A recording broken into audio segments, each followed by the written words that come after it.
6장 35절, 40절, 47절부터 59절까지의 말씀입니다. 우리 함께 이 본문을 한 절씩 교독하겠습니다. 예수께서 이르시되 나는 생명의 떡이니 내게 오는 자는 결코 줄이지 아니할 터이요 나를 믿는 자는 영원히 목마르지 아니하리라. 그러나 내가 너희에게 이르기를 너희는 나를 보고도 믿지 아니하는도다 하였느니라.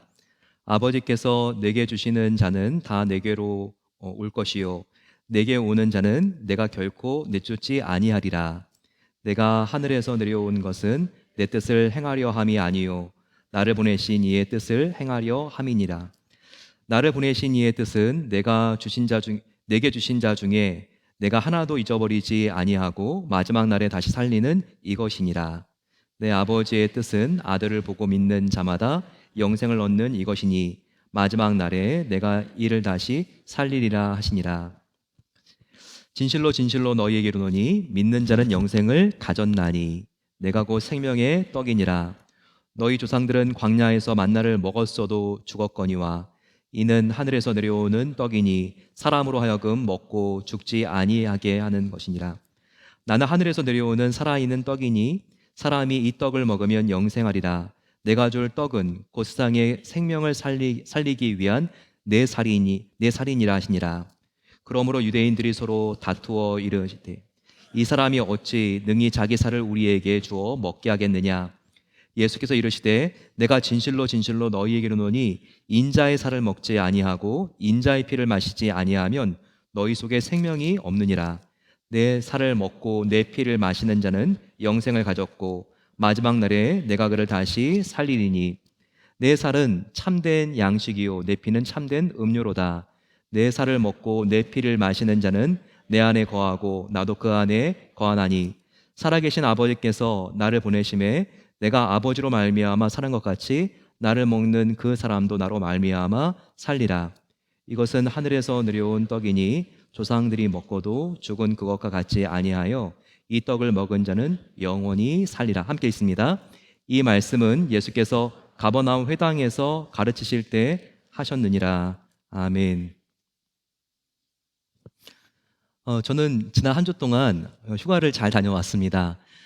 저희 부모님이 제가 12년 배대교에서 목회하는 동안 3번을 오셨습니다. 이번 포함해서 3번인데 2번은 겨울에 오셨는데 오셔도 계속 비가 오니까 불효도 이런 불효가 없는 것 같더라고요. 근데 여름에 이제 이번에 처음에 여름에는 이제 오셨는데 얼마나 아름다운지 매일 집에서 일어나면서도 이렇게 야 어떻게 이렇게 좋은 곳에 살고 있냐 이렇게 너무나 기뻐하시는 것이 이게 효도구나 이런 생각을 했습니다. 3일 동안 오레곤 남부 매드포드 그리고 조금만 더 내려가도 캘리포니아 레드우드가 아니더라도 오레곤과 그 캘리포니아 사이에도 레드우드가 있습니다. 정말 그 우람한 나무들을 보면서 또 크리탈 레이크의 그 아름다운 백두산보다 더 깊고 또 이렇게 밝은 이 푸른색 뭐로 비교할 수가 없죠. 보면서 하나님이 창조한 것이 이렇게 아름답구나 참 그것을 느꼈습니다. 정말 이 6월달 7월달 삶이게 되면요 정말 지구상에 오레곤보다 더 아름다운 곳이 있을까 이런 생각을 정말 하게 되지 않습니까? 눈산, 강, 호수, 바다 정말 없는 것이 없죠. 이 작은 땅 안에 세계가 다 모아져 있는 것을 우리가 함께 느낄 수 있습니다. 이럴 때는 좀 어떤 분들이 이렇게 좀 불쌍합니까? 한국으로 여행 가신 분들이 불쌍하죠. 이 얼마나 장마와 불볕더위에 힘들고 어려울까 이런 생각을 이렇게 하게 됩니다. 또 부모님들이 또 많은 분들 이렇게 지금 와 계시는데요. 저희들 정말 이 오레곤에서 함께 사는 이 하루하루가 우리가 이 시간에는 정말 참 감사한 것 우리가 이루 표현할 수가 없습니다. 제가 먼 거리를 이렇게 운전을 하는데요. 이 오레곤 보니까 지금 얼마나 이렇게 밀농사 이 수확 기간인지 어디 가나 황금 물결 치는 이 모습들이 정말 보기가 풍성한 기간이다 이런 생각을 하게 되었습니다. 이 오레곤은 이스라엘과 굉장히 기후가 비슷합니다. 이스라엘도 성경을 보게 되면 이른 비가 있고 늦은 비가 있죠. 마찬가지로 이 오레곤도 보게 되면 한 10월 달부터 이른 비가 내려서 늦은 비, 이제 비가 계속 오다가 마지막 비, 늦은 비가 한 4월 말쯤 내리게 되면 그 다음부터 이제 곡식이 무르익는 기간에 들어갑니다. 그래서 성경적으로 봤을 때요, 이 지금 오레곤에서의 이런 경치와 농경적인 문화가 이스라엘 성경에 나와 있는 그 계절하고도 매우 흡사한 것을 우리는 보게 됩니다. 하지만 한국은 그렇지 않죠. 한국은 보리와 밀을 수확하는 기간이 지금 이 기간보다 이렇게 보통 이렇게 한 달 정도 더 느려지는 경향이 있습니다. 그래서 원래 맥추 감사절이라고 하면 우리가 오순절 그리고 또 성령님이 오신 성령 강림절, 또 모세가 시내산에서 십계명을 받은 율법 수요일 다 같은 날인데요. 원래 이때 맥추절을 지켜야 되는데 한국에 온 선교사님들이 한국의 농경 문화를 보면서 이런 생각을 했습니다. 한국은 이스라엘보다 이렇게 모맥을 밀과 보리를 추수하는 기간이 한 달 정도 늦구나. 그래서 이 나라는 맥추 감사절을 원래 오순절 5월 말에 지켜야 되는데 7월 첫 번째 주나 두 번째 주에 이렇게 한국의 밀과 보리를 수확하기 위해서 무르익은 그 기간으로 좀 이렇게 맞춰줘야 되겠다. 이렇게 해서 한 달 정도 뒤에 맥추 감사절을 지내게 되었습니다. 한국 문화와 환경에 맞게 토착화를 시킨 거죠. 절기를 토착화시킨 것입니다. 그런데 많은 경우에 오늘이 맥추 감사절이고 다음 주는 아닌 경우가 있는데 또 이렇게 미국 같은 데서 우리가 살다 보면 인디펜던스 데이 연휴가 있습니다. 그래서 굉장히 많은 사람들이 출타하게 되죠. 그래서 저희 교회 같은 경우에는 교단의 허락을 받아서 이렇게 맥추 감사절 그 다음 주일에 이렇게 인디펜던스 데이 독립기념일이 지난 다음 주일로 저희들이 함께 이 날을 기념하고 지키고 있습니다. 여러분, 그런데 11월 달에 추수감사절 그리고 이 7월 초순에 맥추감사절, 어떤 것이 더 감사절에 부합하고 영적인 의미가 있는 것일까요?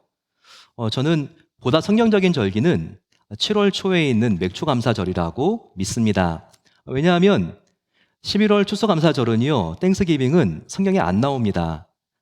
이것은 청교도들이 메이플라워를 타고 와서 이렇게 하나님께 감사드리는 그 다음에 이렇게 드린 예배를 기원으로 하고 있기 때문에 성경에는 그때의 모습이 반영되어 있지 않죠. 하지만 맥추 감사절에 대해서는 성경에 굉장히 자세하게 나와 있고, 그리고 이 절기를 지키라는 것에 대해서 굉장히 엄중하게 명령을 하고 있습니다. 이 맥추절, 제가 말씀을 드렸지만 이스라엘 사람들이 6월절을 보내고, 그리고 이스라엘에서 이스라엘 사람들이 이집트에서 노예살이를 할 때 그들이 장자를 죽이는 시험을 모면하기 위해서 문에 문설주를 발랐던 그 절기 6월절로부터 50일 뒤가 약 77절, 그리고 또 이것을 오순절이라고 합니다. 이 오순절에는 또 어떤 일이 있었냐면요, 이스라엘 백성들이 6월절에 이 죽음의 재앙을 뛰어넘은 다음에 홍해를 건너서 그들이 50일 뒤에 시내산에 도착하게 됩니다. 그리고 모세가 십계명을 받게 되죠. 그래서 율법 수요일, 바로 이것이 오순절 맥추절과 굉장히 깊은 관련이 있습니다. 보십시오. 말씀과 율법을 이렇게 그들이 받은 날이기 때문에 말씀과, 또 이날이 신약으로 오게 되면 마가의 다락방에서 성령 강림을 체험한 날이죠. 성령, 말씀과 성령, 얼마나 영적인 절기가 바로 이 맥추절입니까? 따라서 저와 여러분들은 이 맥추절에 특별히 우리가 진정한 감사가 무엇인가, 하나님께서 이 소원도 들어주시고 저 소원도 들어주시고 이런 어떤 조건이나 이유 때문에 감사한 것이 아니라 하나님과 내 안에 깊은 사랑의 관계가 형성되어 있기 때문에 이런 영적인 의미에서 우리가 더 하나님께 감사드리는 성숙한 감사절이 되어야 한다는 겁니다. 오늘 본문을 보게 되면 이 요한복음 6장이 굉장히 길죠. 그 중에서 우리가 뒷부분만 읽었는데 앞에 있는 이 6장의 앞부분은요, 오병이어의 기적이 나와 있습니다. 얼마나 유명한 사건이냐면 마태, 누가, 요한까지 다 사복음 서자가 함께 기록한 사건은 거의 없어요. 근데 이 오병이어의 기적, 오병 5개의 보리떡과 2마리의 물고기로 5,000명을 먹이고도 12강주리가 남은 이 사건은 정말 그와 같은 엄청난 표면적인 사건뿐만 아니라 영적인 의미가 너무 중요하기 때문에 이것을 사복음서 기자가 함께 기록을 하고 있습니다. 오늘 우리가 본문을 보게 되면요, 그 앞부분부터 살펴봐서 굉장히 그 전날 오병이어를 경험하고 배를 쫄쫄 굶다가 예수님의 정말 그 오병이어의 기적을 통해서 떡과 많은 음식을 먹은 사람들이 즐거워하면서 그리고 그날을 보낸 다음 날의 이야기가 나와 있습니다. 특별히 이 오병이어 사건은요, 예수님의 공생의 기간이 3년이라고 봤을 때 앞에 있는 2년째 되는 그 시기에 일어난 기적입니다. 이때 사람들은요, 예수님의 인기가 최고조에 올라가 있을 때였기 때문에 한 번 말씀을 전하면 보통 몇천 명씩, 오병이어의 기적이라고 하지만 장정들만 5천 명이죠. 사실 아이들과 여자의 수를 다 합치면 2만 명이 모인 겁니다. 2만 명이 넘는 인원들이 함께 모여서 하나님의 말씀을 듣던 바로 그런 시기였습니다. 그 중에 무리들 중에 제자들뿐만 아니라 얼마나 열심히 있었냐면 예수님이 집회하러 가시는 곳은 다 따라다니는 거예요. 예수님이 동쪽으로 가면 수천 명이 동쪽으로 함께 가고, 서쪽으로 가면 수천 명이 서쪽으로 말씀 들으러 가고, 이와 같은 풍경들이 묘사되어 있습니다. 오늘 말씀을 보게 되면요, 특별히 22절, 우리가 안 읽은 본문 말씀이지만 우리가 한번 보게 되면 이튿날 바다 건너편에 있던 무리가 배 한 척 외에 다른 배가 거기에 없는 것과 또 이제 예수께서 제자들과 함께 그 배에 오르지 아니하시고 제자들만 가는 것을 보았더니 라고 나와 있습니다. 예수님이 가는 곳마다 도보로 따라다니는 게 아니라 배를 타고 정말 수백 명이 함께 예수님을 따라가는 모습을 여기서 볼 수 있습니다. 아침에 일어났는데 예수님과 제자들이 없어진 거예요. 그랬더니 또 그 수백 명이 배를 타고 예수님이 있을 만한 곳을 찾아가는 것입니다. 바로 거기가 어디였냐면 가버나움이었습니다. 그날 밤에 예수님께서 제자들과 함께 그 밤에 이제 큰 풍랑도 만나게 되는데 가버나움으로 이제 예수님께서 장소를 옮기셨거든요. 그 장소에도 그 다음 날이 되자마자 예수님께서 이동하신 것을 그들이 깨닫고 예수님을 따라 배를 타고 이렇게 많은 군중들이 이동하는 모습을 보여주고 있습니다. 정말 대단한 열심이죠. 이와 같은 열심, 과연 그들의 어디서 비롯된 것일까요? 과연 하나님의 말씀을 예수님을 통해서 듣고 싶은 그 열심에서 시작된 것일까요? 예수님은 그게 아닌 것을 말씀하고 있습니다. 그 무리들이 예수님을 만나서 예수님 언제 여기 오셨습니까? 라고 물어봤을 때 예수님은 요한복음 27절에서 이렇게 말씀하십니다. 썩을 양식을 위하여 일하지 말고 영생하도록 있는 양식을 위하여 하라. 이 양식은 인자가 너희에게 주리니 인자는 아버지 하나님께서 인치신 자니라 라고 말하고 있습니다. 예수님이 가는 곳마다 따라다니고 있는 이 제자들의 열심. 하지만 예수님께서 이들을 칭찬하는 것이 아니라 썩어질 양식을 위하여 일하지 말고 영생하도록 있는 양식, 바로 나 예수를 위해서 일하라, 이렇게 말씀하신 것입니다. 예수님의 제자들의 모습이 한심해 보입니까? 영원한 것을 위해서 일해야지 썩어질 것을 위하여 일해 참 한심한 자들이군. 하지만 저와 여러분들의 모습은 어떨까요? 이 제자들의 모습이지는 않을까요? 하루 24시간 과연 저와 여러분들은 무엇을 위하여 그렇게 헐떡이면서 일하고 계십니까? 과연 무엇 때문에 우리의 머릿속에는 그렇게 복잡한 생각들로 가득 차 있습니까? 과연 이것이 썩어질 양식을 위한 일입니까? 아니면 영원히 썩어지지 않을 예수님을 위한 일입니까? 우리가 하루 24시간 다람쥐가 쳇바퀴를 돌듯이 우리가 일하고 있는 이유는 많은 경우에 자신의 성공인 경우가 많이 있습니다. 나의 성공, 그리고 나의 자녀를 위해서, 재정을 위해서, 더욱더 높은 지위에 오르기 위해서 우리는 정말 얼마나 많은 시간 일터에서 열심히 일하고 그리고 자녀들을 라이드하느라고 많은 시간들을 보내고 있습니까? 이것이 잘못됐다는 말씀을 드리는 것이 아닙니다. 하지만 이것은 반드시 언젠가는 썩어질 것이라는 것에 대하여 저와 여러분들은 부인할 수가 없습니다. 나의 재정, 우리가 한 푼이라도 들고 갈 수 있는 사람이 이 세상을 떠날 때 없습니다. 지위, 이사, 상무, 사장 다 올라가면 언젠가 은퇴하고 내려와야 합니다. 자녀도 영원할까요? 우리가 이 세상의 호흡을 멈추는 날 나의 자녀를 이 땅에 우리는 남겨놓고 와야 됩니다. 다 썩어질 양식이란 것에 대하여 우리는 부인할 수가 없습니다. 그러면 단순하게 썩어질 양식을 위하여 일하지 말라. 이 말이 이 세상의 일에 대하여 무관심하고 교회 일만 해라. 과연 이 말씀일까요? 천만의 말씀입니다. 연약한 우리들은요, 교회에서 하나님의 일을 한다고 하면서도 얼마든지 썩어질 양식을 위하여 교회 안에서도 일할 수 있는 죄인들이라는 것을 우리는 꼭 기억해야 합니다. 이와 같은 유혹에 가장 먼저 처할 수 있는 사람은 저 같은 목사가 아닐까 생각을 합니다.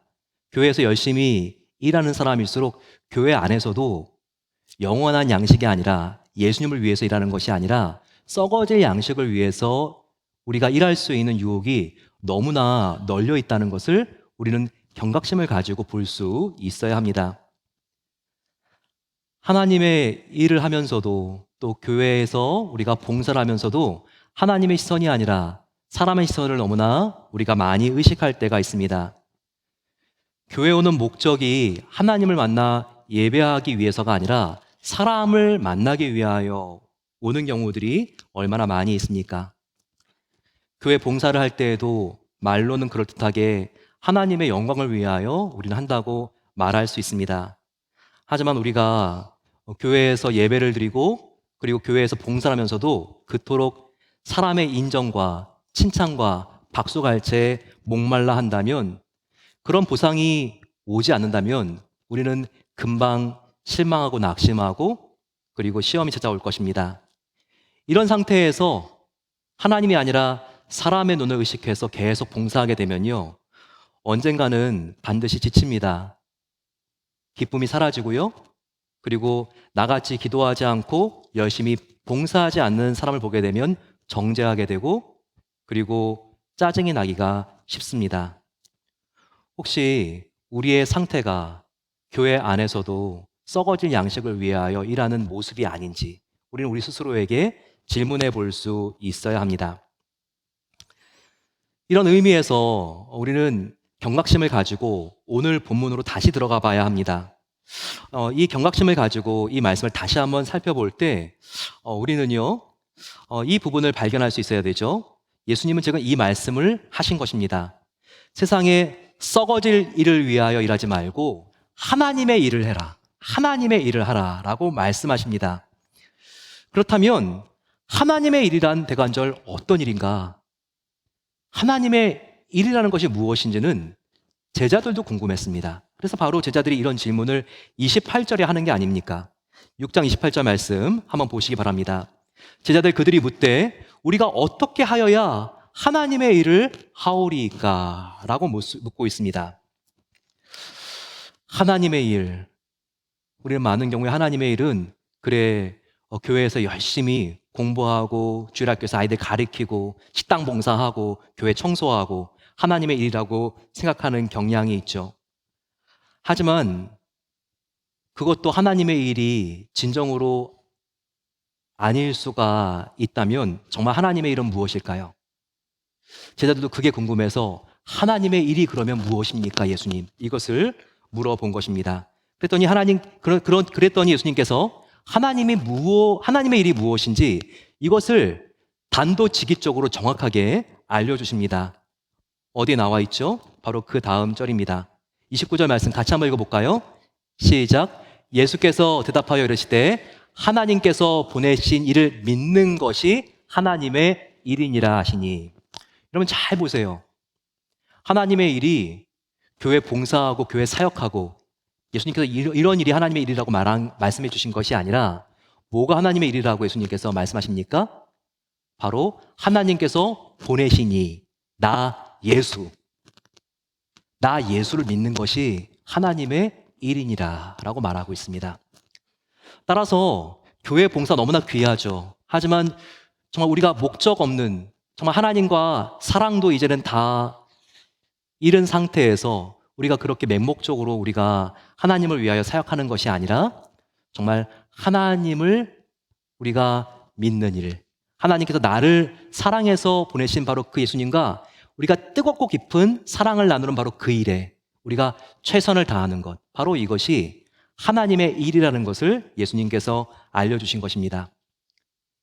그러면 조금 더 구체적으로, 조금 더 우리가 자세하게 하나님의 일이 무엇인지 살펴보겠습니다. 하나님의 일은요, 예수님을 믿는 것이라고 했습니다. 그러면 예수님을 믿는 것이라는 것은 무엇일까요? 조금 더 정확하고 구체적으로 우리가 예수님을 믿는 일이 무엇인지 살펴보면 좋을 것 같습니다. 첫 번째는요, 예수님을 믿는 것은 바로 예수님 그분을 우리가 믿고 영접하는 것입니다. 우리는 바로 예수님을 믿고 영접하는 그 일에 우리의 정말 열심을 다하고 우리의 최선을 다하는 것, 이게 중요하다는 것을 예수님께서 알려주셨어요. 요한복음 1장 12절 말씀입니다. 영접하는 자, 곧 그 이름을 믿는 자들에게는 하나님의 자녀가 되는 권세를 주셨으니 라고 예수님께서 말씀하십니다. 즉 하나님의 일은 예수님을 믿는 것인데, 예수님을 믿는 것은 예수님을 영접하는 것, 이것이 예수님을 믿는 첫 번째 것이라는 것을 우리가 알아야 합니다. 내가 죄인인 것을 인정하고 이 죄로 인하여 나는 영원히 구원받지 못할 정말 처절한, 나는 정말 사망에 이미 빠진 운명이라는 것을 우리가 고백하면서 예수님을 나의 구원자로 우리가 영접하는 것, 이것이 예수님을 믿는 일이요 하나님의 일이라는 것을 우리는 고백할 수 있어야 합니다. 예수님을 이렇게 믿을 때 하나님께서는요, 이 세상의 그 무엇과도 비교할 수 없는 영생의 선물을 주십니다. 예수님을 영접하고 믿을 때 예수님께서 주시는 이 선물이 가장 귀한 선물, 바로 영생이라는 것이죠.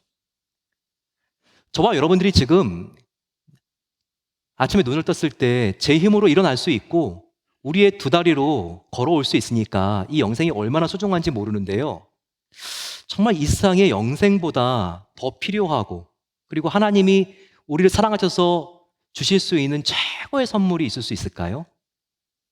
영생보다 더 귀한 선물은 이 세상에 없습니다. 우리가 아이를 낳게 되면 1살, 2살, 3살 이 아이들이 다 제각각 떨어져 있습니다. 이 아이가 어느 집에 태어나서 어느 집에서 자라는지 모를 정도로 그렇게 아이들이 다 집집마다 이렇게 태어나서 떨어져 있죠. 저희 베델교회도 한 2개월, 3개월마다 새로운 아기들이 태어나는 것 같아요. 근데 그 아이들이 다 떨어져 있죠. 그러다가 2살, 3살 되면 이제 이 아이들이 모입니다. 어디에 모이죠? 교회 주일학교에. 그리고 또 유치원에 모이죠. 또 이 아이들이 초등학교 가고 중학교 가고 대학교 가게 되고 직장에서 다 모이게 되죠. 하지만 우리가 나이가 들고 이 세상을 떠날 날이 가까이 오게 되면요, 또 다시 아이들 같아집니다. 특별히 아이들이 처음에 다 따로따로 떨어져 있듯이 그렇게 우리는 나이가 들어갈수록 이제 다시 따로따로 떨어진 존재들이 되어갑니다. 그래서요, 영생이 없고 천국이 없다면요, 이렇게 정말 더 떨어져서 인생을 마감해야 되는 우리 인생이요, 너무나 허무합니다. 너무나 황량하죠. 마지막 때에 이제 1년 남겨놓고 그렇게 이제 이 세상을 마지막으로 떠나가시는 분들 보게 되면요, 자택이나 요양원, 양로원에서 정말 그렇게 만나고 싶은 친구들이 있어도 이제는 만날 수 있는 힘이 없고 그렇게 외롭게 마지막을 이제 보내시는 분들이 있어요. 얼마나 외롭겠습니까? 얼마나 고독하시겠습니까? 그런데 우리는요, 이와 같은 고독함의 그 인간의 실존의 고통이요, 이게 죄의 결과라는 것을 알아야 돼요. 나의 죄 때문에 이렇게 우리의 인생이 고독해진 거예요.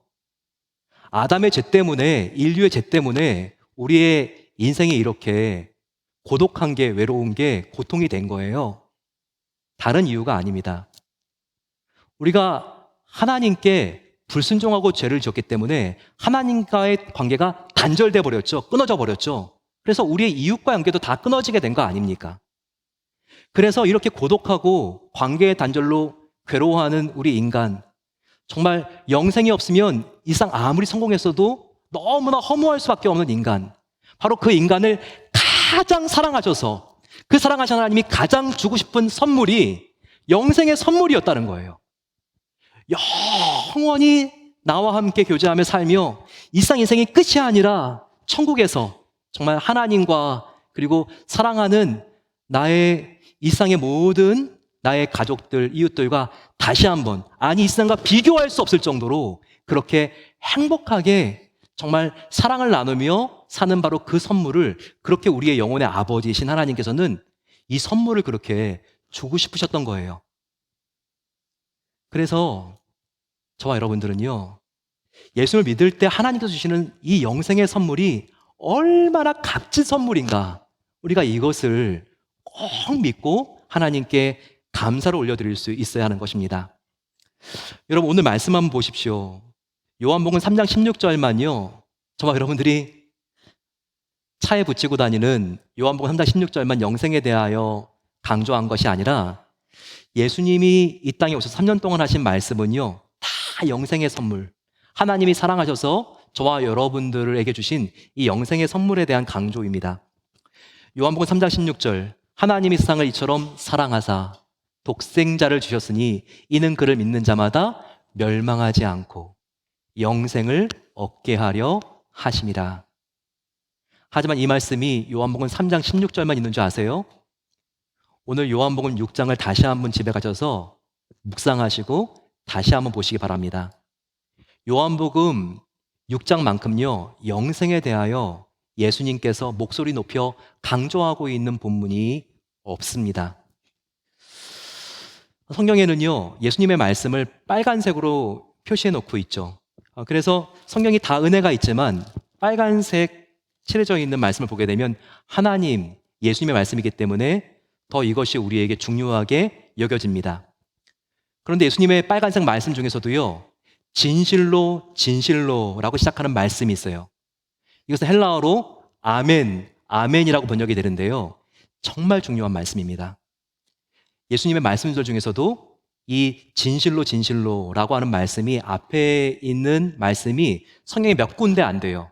하지만 가장 많은 진실로 진실로가 기록되어 있는 말씀이 요한복음 6장이에요. 보시기 바랍니다. 32절에도 진실로 진실로, 47절에도 진실로 진실로, 53절에도 진실로 진실로, 다 이 요한복음 6장에 진실로 진실로라고 강조되어 있는 말씀은요, 다 영생, 생명, 영원한 생명, 바로 이것이 하나님의 선물이다, 바로 이것을 강조할 때마다 예수님께서 진실로 진실로라고 이렇게 강조를 하신 것입니다. 그 외에도 얼마나 우리가 예수님을 믿을 때 영생의 선물을 주신다는 말씀이 이 6장에 보석처럼 반짝이고 있나요? 51절을 보십시오. 나는 하늘에서 내려온 살아있는 떡이니 사람이 이 떡을 먹으면 영생하리라. 47절 48절 말씀도 보세요. 진실로 진실로 너희에게 이르노니 믿는 자는 영생을 가졌으니 내가 곧 생명의 떡이니라. 58절 보십시오. 이것은 하늘에서 내려온 떡이니 조상들이 먹고도 죽은 그것과 같지 아니하여 그 떡을 먹는 자는 영원히 살리라. 떡은 예수님입니다. 떡을 먹는 자, 예수님을 믿는 자는 영원히 살리라. 바로 이것이 저와 여러분들을 향한 예수님의 약속인 것입니다. 예수님은 다른 목적으로 오신 게 아니에요.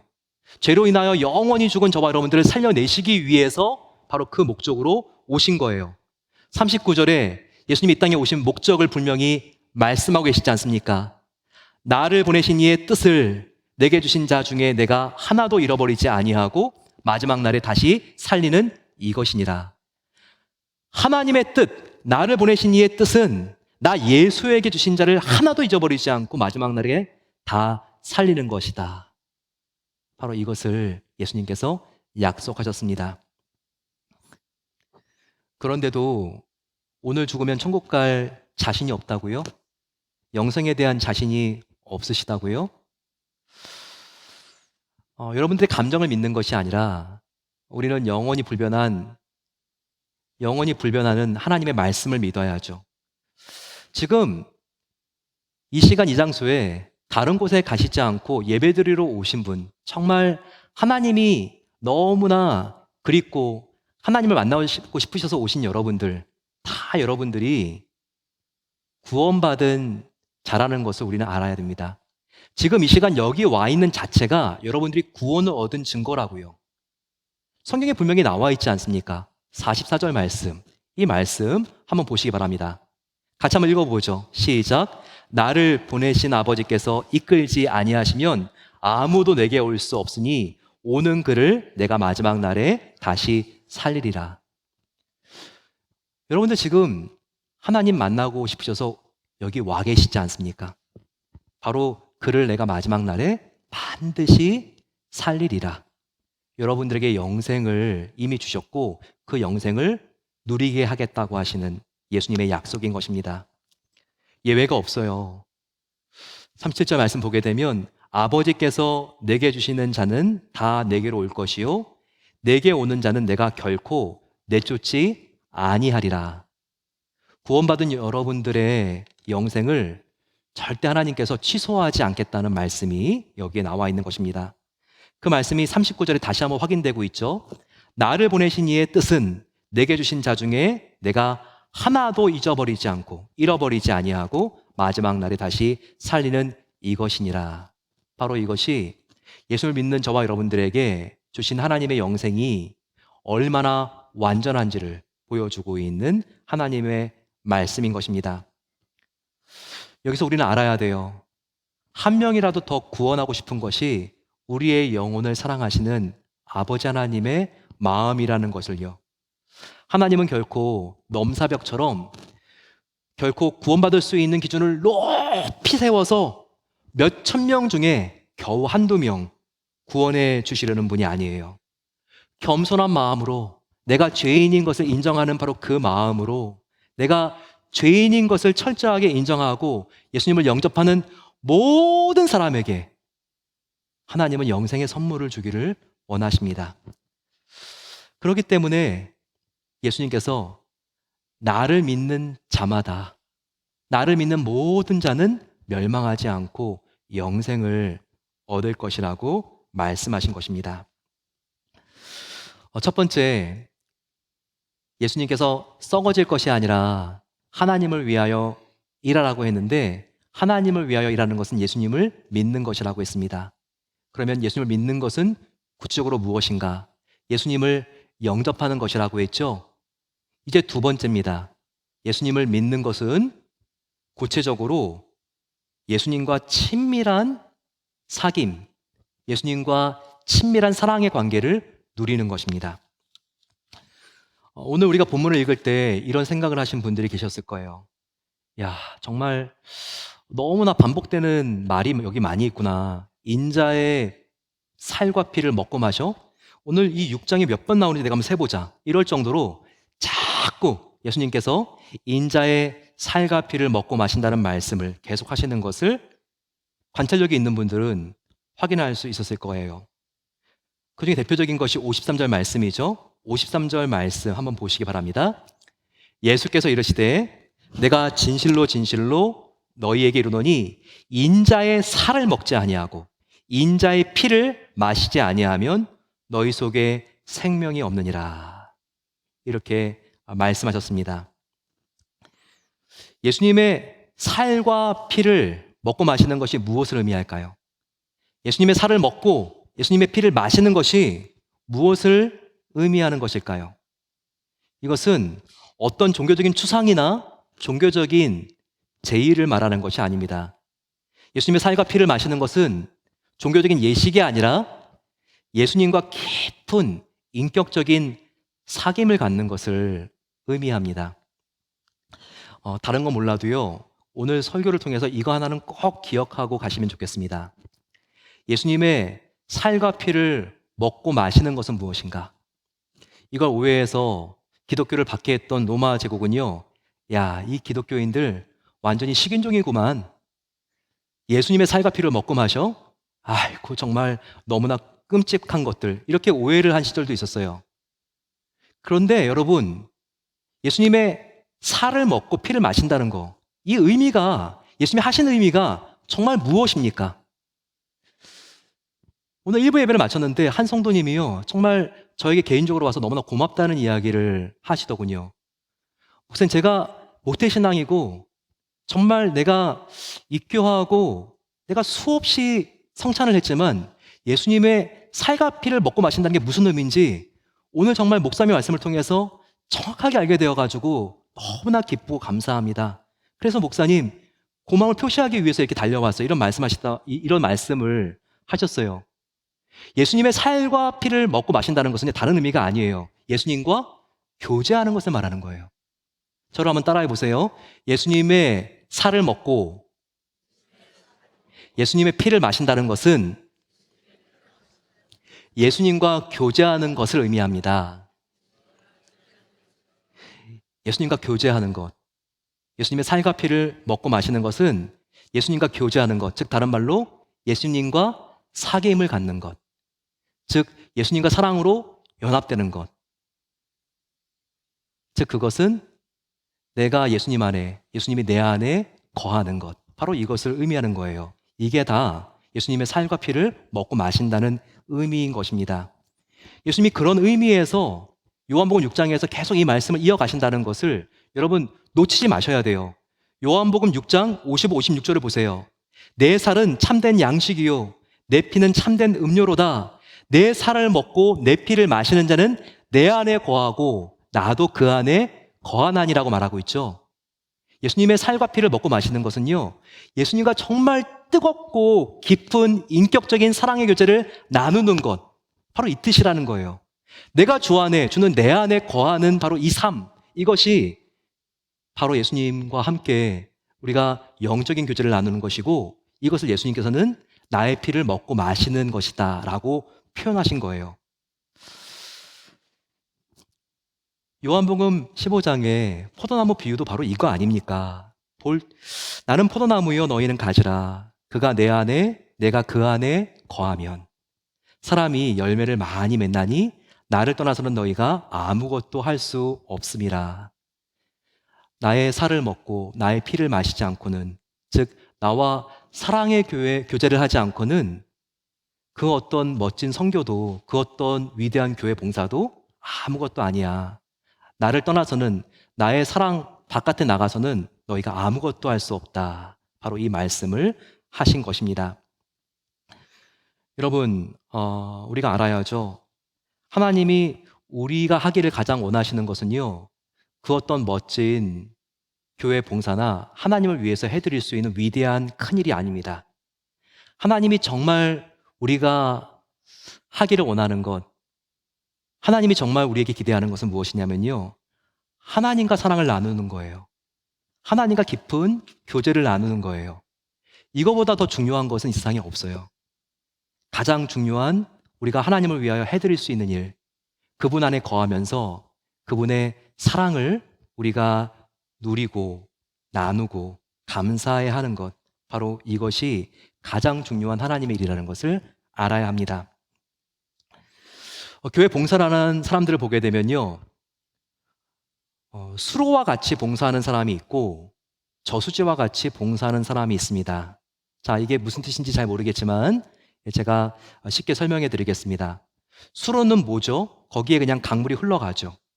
이것처럼 하나님과 교제하지 않고 하나님과 사귐 없이 교회 일 정말 열심히 하는 사람, 하나님의 일을 하는 사람. 하지만 물이 한번 들어오게 되면 다 빠져나가고 흘러가기 때문에 이런 사람들은요, 흉년이 오고 가뭄이 오면요, 탈진하게 돼요. 사람들의 인정이 더 이상 없고, 뭔가 내가 열심히 일하지만 사람들이 알아주지 않고, 열심히 일하는데도 오해가 생기고, 그러면요, 더 이상 내가 이 일을 왜 해? 참 스스로 정말 너무나 실망하고 좌절하고 시험에 들기가 쉽습니다. 하지만 저와 여러분들은요, 수로와 같이 신앙생활을 하는 것이 아니라 저수지와 같이 신앙생활을 해야 돼요. 저수지는 어떻습니까? 받은 다음에 저장해서 흘려보내는 것이죠. 그것처럼 하나님과 깊은 사귐 가운데 바로 예수님의 피와 살을 먹고 마시면서 예수님이 내 안에 거하고 내가 예수님 안에 거하는 연합된 삶을 통해서 내가 주님을 섬기고, 그리고 주님의 백성들, 주님의 사람들을 돕는 거예요. 그러면요, 흉년이 오고 가뭄이 와도 어떻게 됩니까? 사람들의 인정이 없고, 내가 열심히 순수하게 일하지만 사람들의 오해가 생길 수도 있는 그런 상황이 온다 할지라도요, 내가 하나님과 깊은 사귐 가운데 그 은혜를 채워서 흘려보내기 때문에 결코 마르지 않고 탈진하지 않고 시험에 들지 않습니다. 하나님과 깊은 사귐 가운데 우리가 주님을 위하여 섬기는 것, 이게 참 중요해요.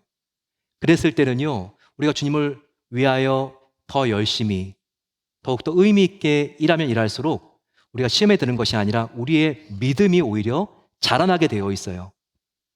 정말 주님을 온전히 섬길 때 기쁨과 감사와 보람이 우리의 삶 가운데 넘쳐나게 되는 것입니다.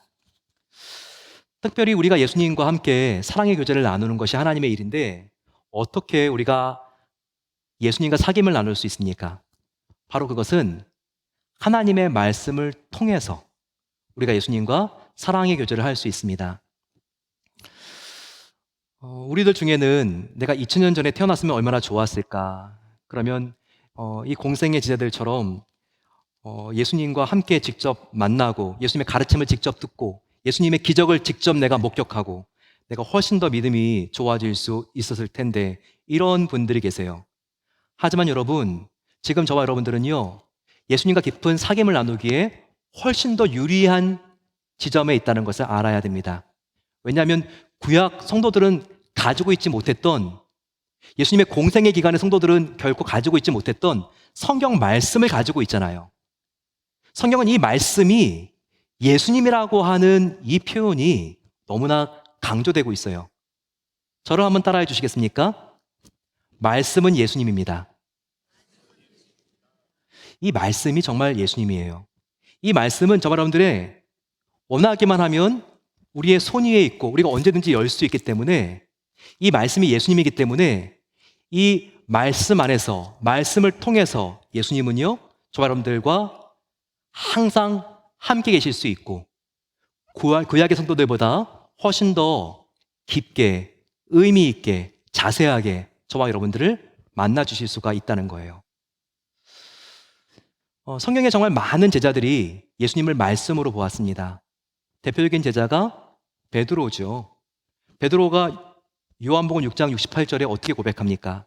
시몬 베드로가 대답하여 주여, 영생의 말씀이 주께 있사오니 우리가 누구에게로 가오리이까? 라고 말하고 있죠.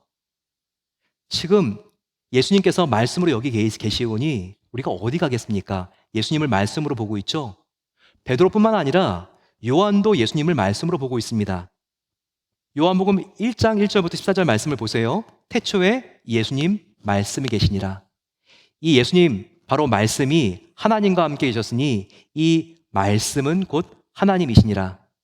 말씀이 육신이 되어 우리 가운데 거하심에 우리가 그 영광을 보니 아버지의 독생자의 영광이요 은혜와 진리가 충만하더라.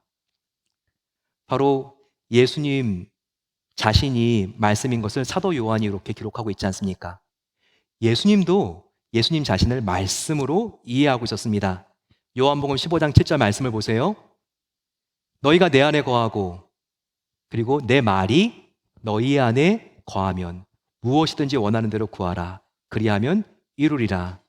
예수님은 내가 너희 안에 거하는 것이 아니라 내 말이 너희 안에 거하면이라고 설명하시면서 예수님이 바로 말씀인 것을 여기서 강조하고 있습니다. 맥주 감사절을 맞아서 하나님의 이 말씀이 나와 함께 있고 이 말씀을 열고 묵상할 때 내가 예수님을 만나고 더 깊이 교제하고 예수님을 먹고 마실 수 있는 은혜가 있는 것을 더욱더 기억하시고, 이 말씀에 대한 감사함과 이 말씀을 더욱더 깊이 붙잡고 묵상함이 넘치는 은혜가 함께 하시기를 축원합니다. 마지막은요, 바로 예수님을 믿는 것이라는 것은 예수님을 따라 행하는 것입니다. 예수님은 이 세상에 썩어질 것이 아니라 바로 영원한 하나님의 일을 하는 것이라고 말씀하셨죠. 그런데 하나님의 일이란 바로 예수님을 믿는 것인데, 예수님을 믿는 것은 예수님을 영접하는 것, 그리고 예수님과 깊은 사귐을 갖는 것. 이제 세 번째입니다. 바로 그것은 믿음이란 예수님을 따라 행하는 것입니다. 특별히 6장 그 전반부에서 예수님께서 행하신 그 오병이어의 기적, 바로 이것을 저와 여러분들이 본받아 저와 여러분들의 작은 삶 속에서도 오병이어의 기적이 일어날 수 있는 그 하나님의 은혜를 경험하는 것이 필요하다는 겁니다. 여러분, 우리가 한번 성경에서 특별히 이 세 장면은 참 유사하고 서로 연관성이 있다는 것을 우리가 놓치지 말아야 되는데요. 이 세 장면이 무엇인지 우리가 꼭 살펴볼 필요가 있습니다. 이 세 장면은요, 예수님께서 공생의 사역 2년차가 되었을 때 5천 명의 그 무리들 앞에서 소년이 가지고 온 보리떡 5개와 물고기 2마리를 가지고 예수님께서 들어 축사하시사 떡을 떼고 나누셨을 때 5천 명이 먹고도 남은 사건입니다. 정말 너무나 이 사건은 미라클하고 대단해서 예수님의 제자들도요, 예수님이 부활하신 다음에도 바로 이 사건은 잊을 수가 없을 만큼 선명했습니다. 근데 이거와 굉장히 비슷한 사건, 즉 갈릴리 호숫가에서 예수님께서 보리떡 5개와 물고기 2마리로 5천 명을 먹인 사건과 아주 그 모양새도 비슷한 사건이 어디에 나옵니까? 마가의 다락방 성만찬에 나오죠. 거기서도 예수님께서 떡을 드사 떡을 떼고 이것은 나의 피다, 이것은 나의 살이다, 예수님의 잔과 예수님의 그 떡을 보여주면서 이렇게 설명하지 않았습니까? 마치 이 모습이 굉장히 여기 있는 두 사진이 흡사한 것을 볼 수 있습니다. 그러니까 요한이나 제자들은요, 예수님께서 마가의 다락방에서 떡을 떼실 때, 야, 이거 정말 우리가 어디서 많이 본 풍경이고 그리고 들은 말씀인데 이 생각을 했을 거예요. 예, 그게 언제 일어났죠? 1년 전에 일어난 거죠. 예수님께서 보리떡 5개로 5천 명을 먹일 때 이때도 이렇게 떡을 떼사 이것으로 제자들에게 보여주시고 이것을 드렸을 때 오병이어의 놀라운 기적이 일어나서 5천 명이 먹은 거 아닙니까? 그런데 이 장면, 바로 오병이어와 마가의 다락방의 성만찬과 아주 흡사한 사건이 또 한 번 일어납니다. 이 세 번째 사건, 이건 뭘까요? 바로 예수님께서 십자가에 달려 죽으셨을 때예요. 예수님의 그 몸이 십자가에 달려 죽으셨을 때 딱 이 모습은요, 성만찬이라는 것을 우리가 놓치지 말아야 한다는 겁니다. 예수님께서 떡을 떼신 것처럼 예수님의 팔과 예수님의 발과 옆구리에 목과 창이 박혀서 바로 예수님의 그 정말 살이 찢겨지지 않았습니까? 그 찢겨진 살에 무엇이 솟아올랐죠? 예수님의 피가, 예수님의 보혈이 솟아오르고 흘러내렸습니다. 이 모습이 성만찬 아닐까요? 예수님의 몸을 떡이라고 비유하셨는데 예수님의 떡이 우리의 죄를 해결하기 위한 하나님의 그 사랑으로 예수님의 그 몸이 정말 창과 못으로 찢어지고 갈라지는 바로 그 순간, 그 안에서 우리의 모든 죄를 씻기고 우리에게 영생을 주시는 예수님의 바로 이 피, 예수님의 이 놀라운 하나님의 은혜가 거기서 솟아나왔죠. 바로 예수님이 십자가에서 제물되는 이 모습은 예수님께서 그 전날 밤, 그리고 1년 전 바로 성만찬과 오병이어의 기적에 의해서 보여주신 바로 그 떡이 찢어지는 모습이라는 것을 우리는 이해할 수 있고 놓치지 말아야 하는 것입니다. 여러분, 저와 여러분들도 예수님을 따라 행할 때 정말 이 오병이어의 기적, 이 모범을 우리가 놓치지 말아야 합니다. 오병이어의 기적은요, 대단한 것을 통하여 일어난 게 아니에요. 고작 물고기 2마리와 보리떡 5개를 드렸을 때 일어나게 되었어요. 하지만 예수님께서 이 오병이어, 그리고 그 가녀린 육체를 하나님께 온전히 맡기고 하나님께 내어드렸을 때 그 희생을 통해서 5천 명이 먹고 온 인류가 구원받는 놀라운 일이 일어났습니다. 마찬가지로 저와 여러분들에게 오병이어는 무엇입니까? 그것은 어떻게 보면 내가 인생을 다 살았지만 얼마 남지 않은 것과 같은 나의 여생 몇 년일 수도 있어요. 정말 나의 오병이어는요, 내가 하나님께 이런 것을 드려도 주님께서 받아주겠나 싶을 정도로 작고 미약한 물질일 수도 있습니다. 정말 간신히 오늘 예배드리러 내가 걸어왔을 만큼의 체력일 수도 있어요. 또 나의 자녀일 수도 있습니다. 저와 여러분들의 최소한이지만 정말 내가 꼭 이것은 지켜야지라고 생각하는 자존심일 수도 있습니다. 하지만 이것을 우리가 하나님께 맡기고 올려드렸을 때 하나님은 우리의 오병이어를 통하여 놀라운 기적을 이루시는 하나님인 것을 우리는 잊지 말아야 합니다. 지난주 저희 교회 여러 성도님들이 타올라 원주민 마을을 갔다 왔습니다. 갔다 오는 게 쉽지가 않죠. 5시간을 우리가 가는 데만 소요를 해야 되고 우리의 시간을 들여야 되고 재정을 들여야 되죠. 하지만 오병이어를 드리고 우리가 떠났을 때 하나님은 어떤 일을 이루십니까? 만약에 그때 단 한 명의 아이들이라도 이 미국 전체가 정말 우리 원주민들, 인디언들을 차별하지만 이렇게 우리를 조건 없이 사랑하고 있는 사람들도 있구나, 그것을 느끼며 그 안에서 하나님의 사랑을 발견할 수 있었다면, 그리고 그 아이가 장차 정말 나도 이런 사람과 같이 정말 조금이라도 이 사랑을 나의 이웃들에게 나누고 싶어서 다른 원주민들을 내가 돌보고 선교할 수 있는 그런 사역자로, 그런 목회자로, 선교사로 헌신할 수 있다면 이것은 오병이어의 기적이 일어난 거 아니겠습니까? 정말 우리가 드리는 선교 헌금, 이것이 선교지에서 정말 매주 그 원주민들에게 생명의 말씀을 흘려보내고 그리고 그들을 주님께로 인도하고 있는 통로가 된다면 이것이 바로 오병이어의 기적이 일어나는 현장이 아니겠습니까?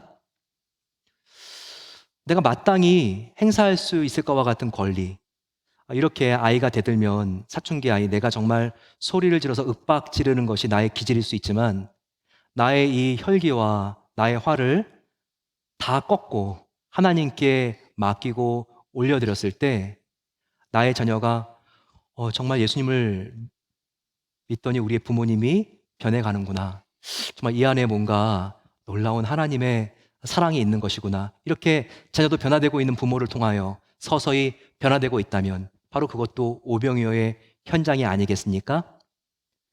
이번 맥주감사절 저와 여러분들이 정말 이 믿음은 무엇인가, 여기에 대한 고민을 깊이 하고 우리가 이 믿음을 하나님께서 주신 것과 이 믿음을 하나님께서 빚어가시는 것 때문에 감사할 수 있는 성숙한 감사절이 되기를 축원합니다. 그래서 내가 정말 예수님을 믿는 것, 더욱더 주님을 영접했기 때문에 내 안에 영생이 있는 것에 대하여 더욱더 감사하는 맥주감사절 되기를 축원합니다. 더욱더 내가 주님과 깊은 사랑의 사귐이 말씀을 통해서 있기를 더욱더 힘쓰는 감사절이 되기를 축원합니다. 예수님의 성품과 그리고 예수님이 행하신 이 오병이어의 기적을 따라서 나의 작은 것이지만 이것을 주님께 온전히 올려드림으로써 내가 하나님의 놀라운 날마다 나의 삶이 기적을 체험하게 되기를 간절히 기도합니다. 이렇게 고백하는 감사절이 되기를 축원합니다. 같이 한번 이 시간 찬양하면서 우리 주님의 살과 피를 먹고 마시는, 주님과 이 사귐과 교제를 회복하는 성만찬 함께 하도록 하겠습니다. 우리를 영생의 영원한 사귐에 초대해 주시는 그 주님께 감사하며 저희도 함께 이 찬양 부르며 하나님께 나아가겠습니다.